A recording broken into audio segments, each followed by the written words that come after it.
Quem não é careca e tem cabelo sobrando e vai conversar com a gente agora no De Primeira é Alexandre Araújo, repórter do All Sport, diretamente do Rio de Janeiro, para falar de Flamengo e Vasco, Flavaz, o clássico dos milhões, que se daqui em São Paulo tem essa preocupação nos entornos do Allianz Parque, com como a torcida do São Paulo vai se comportar na casa do Palmeiras, lá, evidentemente, a preocupação é outra. São duas torcidas gigantes, Flamengo e Vasco, numa semifinal de Carioca, e a gente já sabe como é o clima nesse tipo de jogo.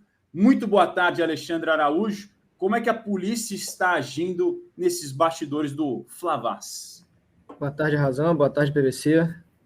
Prazer em estar falando com vocês e com a nossa audiência.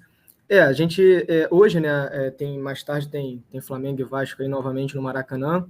É o primeiro depois do que aconteceu na Taça Guanabara, né? Então, assim, a PM, uma matéria até que o Bruno Braz, aí, nosso parceiro aqui, publicou mais cedo, a PM admitiu as falhas que aconteceram naquele outro episódio, né, no outro clássico. Então, mudou um pouco a logística aí para hoje, né? A expectativa é de que realmente seja um jogo um pouco mais tranquilo. Vale lembrar que as organizadas estão proibidas, né, justamente depois do que aconteceu no último domingo.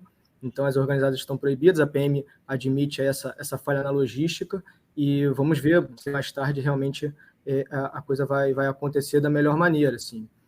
A busca por ingresso está um pouco abaixo, acho que do que era imaginado, mas ainda assim é um clássico dos milhões, então a gente sabe que sempre tem uma procura em cima da hora. E uma outra notícia que a gente também trouxe agora à tarde sobre essa questão ainda da confusão que aconteceu no outro clássico, é que, na verdade, na última sexta-feira, houve uma reunião, né, entre o governo, MP, PM, FERJ e clubes. O tema central era a segurança para as semifinais, e, claro, foi discutido os episódios, a época recente, né, de violência. Então, depois daquela reunião, o governador Cláudio Castro anunciou que os envolvidos em brigas organizadas seriam agora enquadrados como organização criminosa.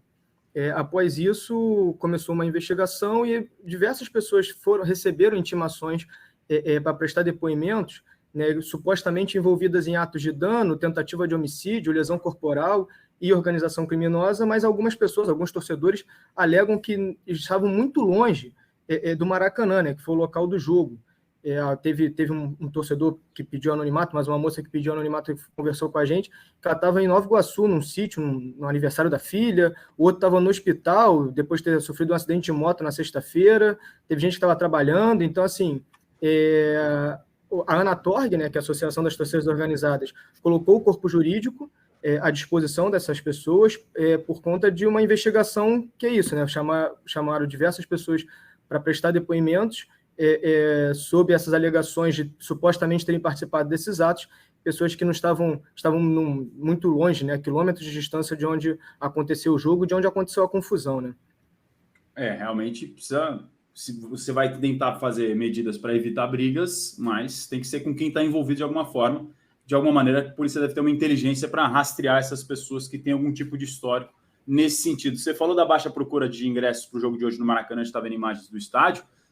Segunda-feira, 9 da noite, evidentemente que isso talvez tenha algum impacto nesse sentido. Pouco mais de 30 mil ingressos vendidos por aí, Alexandre? Isso. Não, claro que segunda-feira esse horário não é o dos melhores, né? Acho que aqui o pessoal está acostumado com aquele clássico no fim de semana, mas há sim, assim, apesar dessa busca baixa, há ainda uma expectativa aí de que exista aquela busca em cima da hora, né? Talvez aquela fila para comprar e consiga ter um clássico com o peso que tem, né? Uma semifinal de Carioca, mesmo que um jogo de ida, é um clássico com peso, é um Vasco-Flamengo com peso aí que merece ter um estádio cheio. Sem dúvida nenhuma, o clássico dos milhões, que acabou de acontecer agora há pouco. O Vasco venceu por 1-0 aí na Taça Guanabara, e agora os dois se enfrentam na semifinal do Campeonato Carioca. O Flamengo jogando a primeira em casa, o Vasco com a vantagem de 2 resultados iguais porque fez melhor campanha e joga a segunda partida como mandante. Então a gente aguarda como é que vai ser esse primeiro duelo. Vitor Pereira, que a gente acabou de falar de Corinthians, Vitor Pereira está no entorno ali, sempre direto ou indiretamente envolvido no noticiário do Corinthians, pela maneira como ele sai do Corinthians para o Flamengo.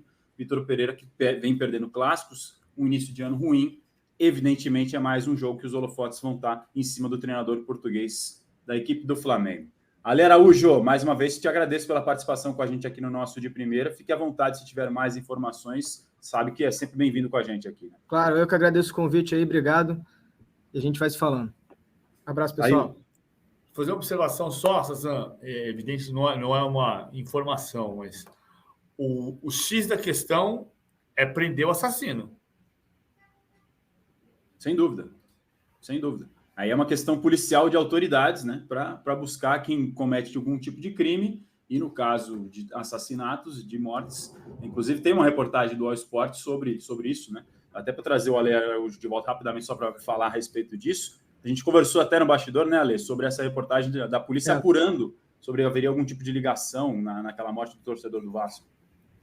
Essa morte ela aconteceu na concentração ali, né, a torcida, isso aconteceu numa rua próxima a São Januário.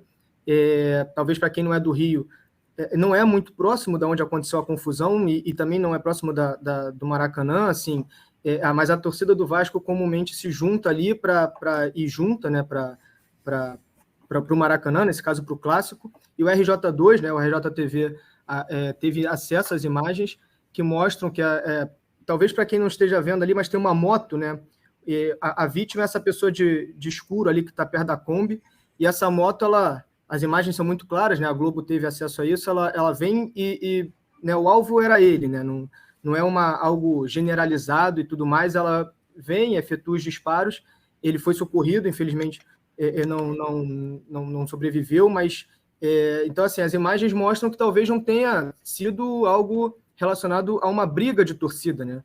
E aí a polícia agora apura se é uma questão que pode envolver rixa de traficantes e tudo mais. Então, também tem essa questão de que, segundo as imagens, a Anatorg, algumas pessoas já vinham apontando para isso, de que essa morte não tinha a ver com a briga. As imagens, elas, né, reforçam um pouco essa teoria, e a polícia agora adota também essa linha de investigação de que talvez não tenha uma ligação com a briga de torcida, e sim com casos que o Bruno, que foi a vítima, que se envolveu. Feito, então, são esse registro. 4 quilômetros, de São Januário ao Maracanã, são 4,4 quilômetros. Eu estou pegando do portão de São Januário até a rua Eurico Rabelo, onde tem o portão 19, o portão de imprensa, e as entradas vão se espalhando ali pelo Maracanã. Então, quando a gente fala arredores do Maracanã, foi a aproximadamente 4,5 quilômetros do Maracanã, não foi exatamente nos arredores, ali na Tijuca, nos bares da Tijuca, nos portões do Maracanã, que aconteceu o crime. Em reportagem do All Sport também registrando isso, e o Ale Araújo trazendo esse contexto importante para a gente. Agora sim, mais uma vez, te agradecendo, Ale. Obrigado pelo vai e volta e perdão, amigo. Não, claro, valeu, pessoal. Obrigado pelo convite. Boa tarde. Grande abraço ao Alexandre Araújo.